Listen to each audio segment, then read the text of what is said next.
So, I've just recently been told by my GP that I'm pre diabetic.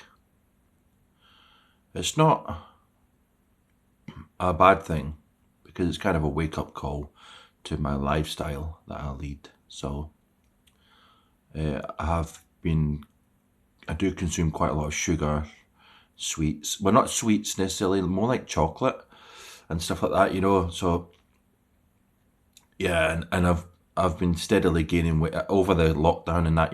I gained a lot of weight and whatnot. So it's about time I need to sort that out. And I turned 40 recently, so that was also like, all right, I need to sort this out.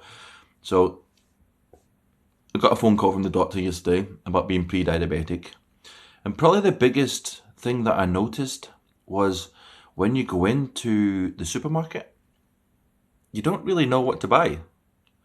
Like you're like, crap, how do I shop now without buying things with sugar in, and and trying to get things like more fiber, and the simple things like going from white bread to brown bread, the simple things like that. But then you get to like the dairy section and you go, oh, well, I can't have butter, like the type of butter like that I normally have, just like the regular butter that you buy off the shelf. So I can't have that. So you have to think about things to substitute, to put on your bread, to not make it so dry. I thought about honey. I thought I'll stick a little bit of honey on there. That should be all right. Uh, I think honey's okay with being pre-diabetic because it's like a natural sugar or something. I don't know. I'm still kind of learning, to be honest, but it is confusing when you walk into a supermarket and you can't then just buy what you want. Because if I keep going the way I'm going to end up with type 2 diabetes. And that's not something that I want to happen. Because it makes you then become dependent on things like insulin and stuff like that.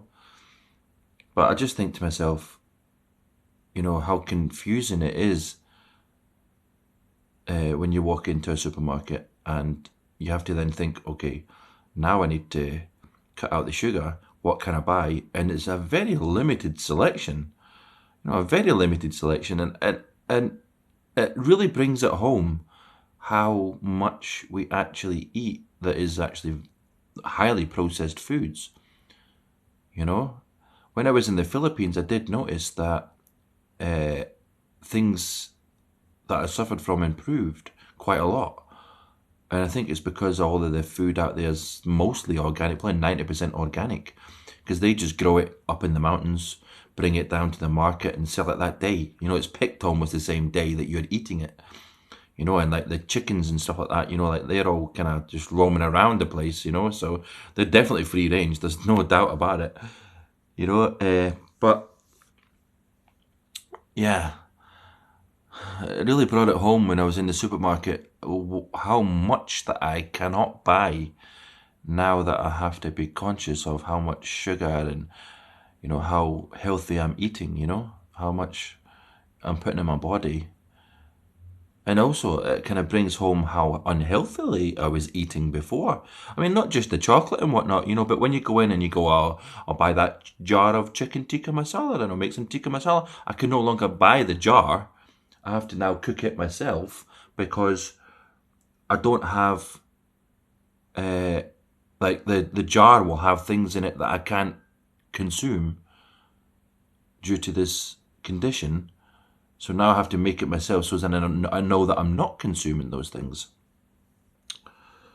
And I don't like spending time in the kitchen, so this has been a real kick in the teeth, to be honest. Yeah. I think generally just eating healthy isn't going to quite cut it. I'm going to have to be really conscious of like taking in things like more fiber, and more protein and and stuff like that. I can't just continue to just eat what I want, when I want, how I want. Go to the takeaway and do whatever I want. The takeaways, that's completely out of the game now, isn't it? Because I can't have chippy because it's deep fried. It's going to be no good for cholesterol, and the fat content in that is going to be huge. Then things like takeaways from the Indian and whatnot. they're going to have God knows what in them, and then like the Chinese, like the salt and the SMG and the SMG, no, monosodium MSG, and things like sugar and whatnot that they cook with. I can't. Takeaways are completely out of the question now. And I used to just go to like a burger shop or whatever in the morning and just have like a roll and bacon or whatever. Can no longer do that either. Well, I could, but then I'd end up with then I would end up with diabetes, type 2 diabetes. So yeah, it's not looking promising at the moment.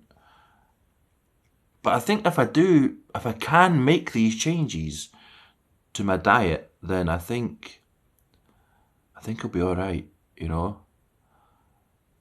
The doctor did say that it can be reversed at this stage, because it's pre-diabetes. It's not quite diabetes yet, so it's not like type 1 or type 2 yet. It's just pre-diabetes, and I can still fix it. So yeah, 40 years old, and time to pull my finger out. Another thing that I've discovered is you don't really know what to drink either, because I don't want to drink diet stuff because it's full of those things that are bad for you, like those artificial preservatives and all that stuff that rots the inside of your stomach. I don't want to drink that, but I don't want to drink the sugary stuff either because, well, sugar, isn't it? So I'm just left with the only option is to drink water now, and I can't drink tea because I'm not a big tea drinker. I do like Earl Grey, but I like a couple of sugars in it, and now I can't do that. So, and I don't want to change the sweeteners because I just think they're bad for your body. I mean, that's like a tablet, you're just whacking it in your tea and drinking it. I just don't think that's natural at all. So I'm being left with just like mineral water now. What are you meant to do, yeah? But anyway, I just thought I'd make this video just to highlight how difficult it is to then change your diet and become like more conscious of these kind of things. Hopefully I'll be able to manage it and I'll be able to reverse this, and I will keep you updated on the recipes and whatnot that I'm using. But hey ho, it's a bit of a kick in the teeth. So just be careful what you're eating, folks, because it can end up in a real bad situation. Last thing I want is diabetes, and I'm glad I've caught it now. Be careful.